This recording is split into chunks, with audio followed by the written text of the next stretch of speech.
So glad that you tuned in today. Thank you for listening, and thank you for voting yesterday and caring about your country. This election never was about Donald Trump or Joe Biden, and Democrats made it about Donald Trump.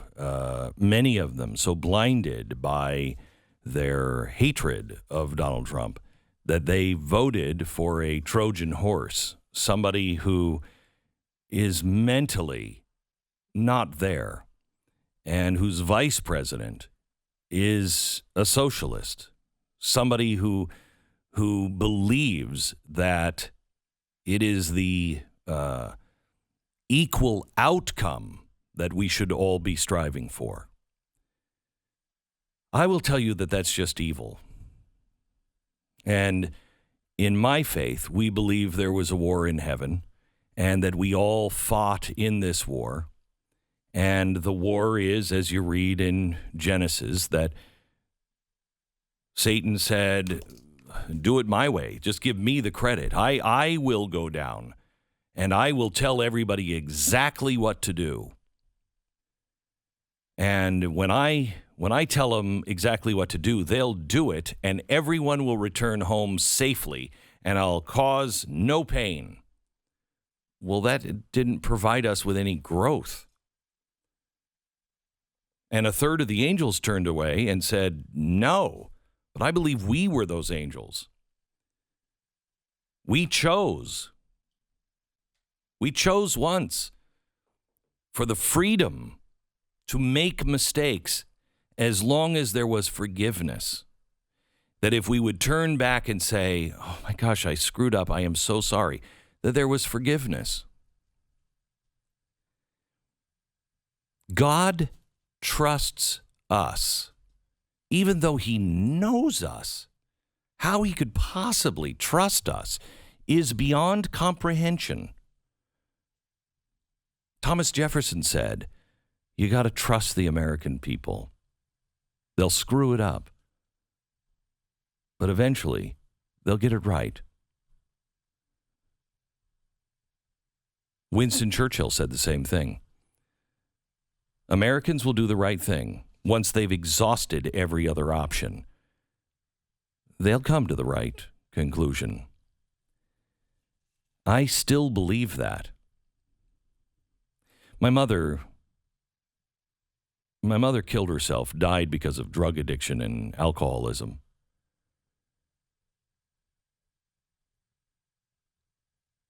And it would be easy for me to say if I could save her all of that pain, and I could go back in time and take that choice away from her, I would. But that would be the little 14-year-old boy that would say that.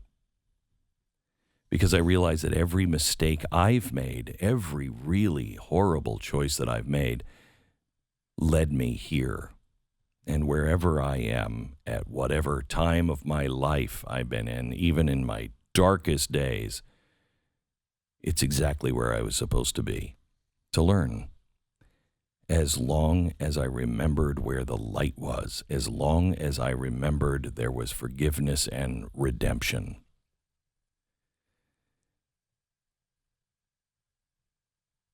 We are looking at things that, to me, don't make any sense at all. We are looking now at a time where it seems the world has gone mad, where Oregon decided to legalize small personal amounts of heroin, small personal amounts of meth. Now, I personally am a libertarian, and I don't think the war on drugs is the right way to go. But I am kind of an anti-progressive libertarian, where you can't just introduce drugs into a society that has no restraint. You have to teach them restraint and correct principles, and then you can allow them, you can encourage them to live by those principles, knowing that some will and some won't. but it's not in your hands to dictate. We are now looking at a group of people who actually believe the United States is bad and that it has always been rooted in evil and racism. What a horribly bleak world they live in. But that idea of a cold and dark winter, those people are coming our way. And just because they are doesn't mean I have to live that way. But I need to know what is true. I want to share something I read from Dr. Orville Watts. He was a political economist in World War II. And he was somebody who knew what the socialist system was. And I want to read what he said. Now, this is during World War II. And he's describing socialism, the National Socialists, the Nazis. And tell me this isn't true today, could be written about our society and what is being suggested. He said, quote, "Socialism is the theory and practice of coercive collectivism. It is the evil fruit of greed for other men's possessions and greed for control over other men's labor. This greed for goods and power is as old as man and as widespread as the human race. It goes by many names, disguised in many forms, as men think up many excuses for robbing and ruling their fellows. Socialist theory is a modern excuse, an elaborate rationalization for this greed and for the organized looting and despotism it seeks to achieve. But its materialism, its collectivist point of view, its reliance on violence and coercion, even most of its economics are as old and as common as sin. It holds out to men the hope that they may reap where they have not sown.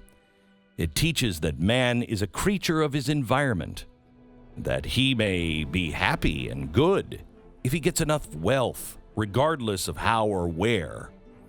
All that's needed, says the socialist tempter, is to bow down and worship the socialist state, turning over to it authority and power to take the wealth wherever it finds it and to direct labor as it will. Just a little class hatred, just a little lying propaganda, just a little violence on the picket lines, a little suppression of any critics, and a few generations of compulsory education in socialist thought surely will see the bright new day of equality, peace, brotherhood, and freedom, says the socialist. It's important for us to remember the federal government did not create the states of this republic. The states created the federal government. And if the states forget their place, they lose their meaning. And our entire system of government loses its meaning. And the next step is the rise of a centralized national state. And that is where authoritarianism can take root and grow. Today, I want you to remember, never ever forget that history is filled with examples of men who mean to be good rulers, but nevertheless mean to rule. I truly believe this is a choice land. I truly believe it's choice above all others, blessed by Almighty God. And our forefathers made covenants that kept it so.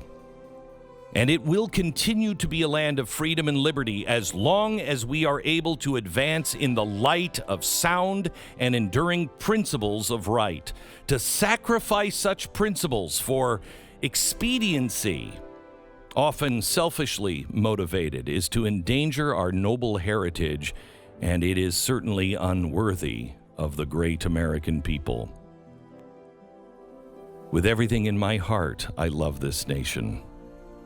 I've seen other places, enough to appreciate what we have here. To me, this isn't just another nation. It's not just one of a family of nations. This is a nation with a great mission to perform for the benefit and blessing of liberty-loving people everywhere. Our voice and our hope and our light can seemingly just enter into the darkest cracks in those cells halfway across the earth where someone is being held for what they believe. It is my firm conviction that the Constitution was established by men whom God raised up for that purpose. It's actually part of my religious faith. The days ahead are sobering and challenging, and it will demand the faith and prayers and loyalty of every American. The night is far spent. The day is at hand. Let us therefore cast off the works of darkness and put on the armor of light.